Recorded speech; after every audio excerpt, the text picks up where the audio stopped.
Good morning, everybody. So today we have some really amazing creatives, entrepreneurs, artists, you name it, on this lineup. Martin Luther King Jr. Day is a day that's on. So we're supposed to be doing things that serve our community. While we have a day off of work, we are here pouring back into the community with the things that we do. I hope that you take advantage of who's sitting to the left and to the right of you, and not necessarily network, but we connect with the people that are sitting around us. Started getting involved first with the Kirk Studios in 2021, just to find a way to volunteer. I didn't really think that this conference was for me. However, once I started attending more of the conferences and seeing a lot of the other speakers, that's when I kind of realized that there was something for me to take away. When you're breaking down the news, and obviously we're in an era where there are so many more people who are interested in news consumption digitally, how are we beating the headlines, the hot takes, the algorithms, and what's getting lost in translation with long-form journalism going away? Our algorithms are a positive echo chamber. So if I tell my algorithm, like, I love pizza and I love the color pink, it's gonna show me that all of the time.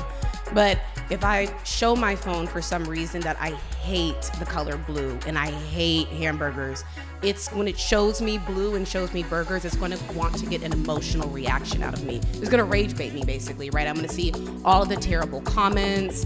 I'm going to think negative things. So I think what gets lost in translation is when we only consume news digitally, we're only consuming news that we've told our phones, our devices, I want to consume that. One of the things I'm looking to take away from today's conference is just how people are just building their systems. So my cousins and I, for our last name, we came together and created probably one of the best board games that I ever touched the market. We're 1 year old at this point. Just this past week, I was fortunate enough to have my very first pitch meeting to an investor for a six-figure opportunity. So now I'm on YouTube looking up angel versus seed, pre-seed, series A, all of these different things. But I want to make sure that, because it's four of us as a family, and we're 100% bootstrapped in at this point. Love your energy, love your confidence, right? If I was your mentor, first question I ask is, have you validated your statements beyond those four people in your house? Could we say that everybody in this room thinks the same way, that this is the best board game that's hit the marketplace ever?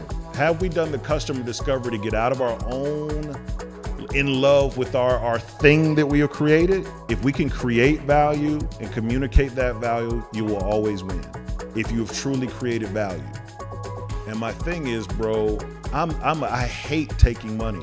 Like, why would we give somebody 23% of your company? And if it really blows up, if I can afford to give you $200,000, my lawyers are way better than yours, bruh.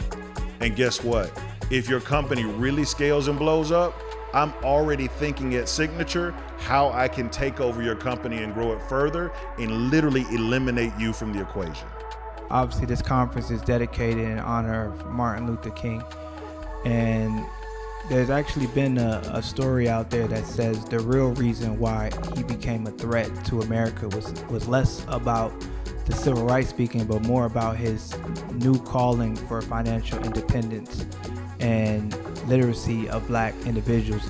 For everyone in the room that might just be scared or don't even know where to first start, let's leave them with an actionable thing that they can do today that would put them light years ahead of where they were at. Yeah, no, I think for a lot of us, we're doing really good things to begin with, right? And I think that oftentimes get overlooked. I sit down with a lot of couples and families, and when we create this plan for them, and then I ask them, well, look, I've seen everything you've shown me, your house, your retirement accounts, your debt. Did you know that you are a millionaire? And oftentimes, it doesn't register for them because they never put a plan together, right? So let's start with just simply going home and just writing down, what do you have, that is your assets, versus what do you owe, your liabilities. That is going to make it tangible because you're going to see it. It's going to be on paper. It's what we do every day for our clients. We create a plan for them. But the plan only starts with understanding what you have, right? Once you understand what I have on one side versus the other, now you can start to think about, okay, well, how do I shift resources from one side to improve the other side? Dr. King dreamed boldly about the future, and you mentioned dreams recently. How do you dream while navigating realities of this so loved industry? I have to have almost two minds like your business mind and then the love for what you do. And not that it doesn't like ever mix, but I think sometimes the realities of the business can dampen the dream. So you have to hold that tight to you. I need y'all to welcome Idris and Shannon McCollum. We know this year we got Shannon. He gonna be the in-house instructor for giving us gems all year long. Why is it important for you to be this year's night school instructor? 34 years, man, and that ain't my age. 34 years shooting, and I'm not nowhere near professing to be the done of all dones, but I got a little game, and I would love to share it with these younger photographers, my journey in this game. So I think that's a heads up and a leg up for a lot of photographers that just, want to get a little game and learn something that I've been through and some things that you're going to go through, as a photographer. So look, I'm going to go ahead and pass it over to my guy, James Rowe. You go ahead and tell him what's new for, Atlanta Run Club. What's next?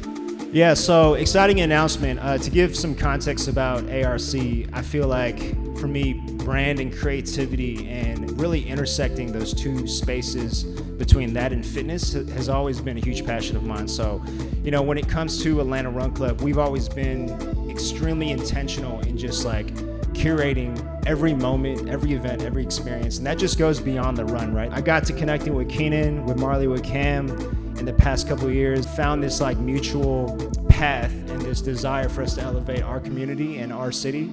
And so starting this Sunday at 9 o'clock, we'll be having our official weekly runs here at Camp Kirk Studios. Weekly runs here at Camp Kirk Studios.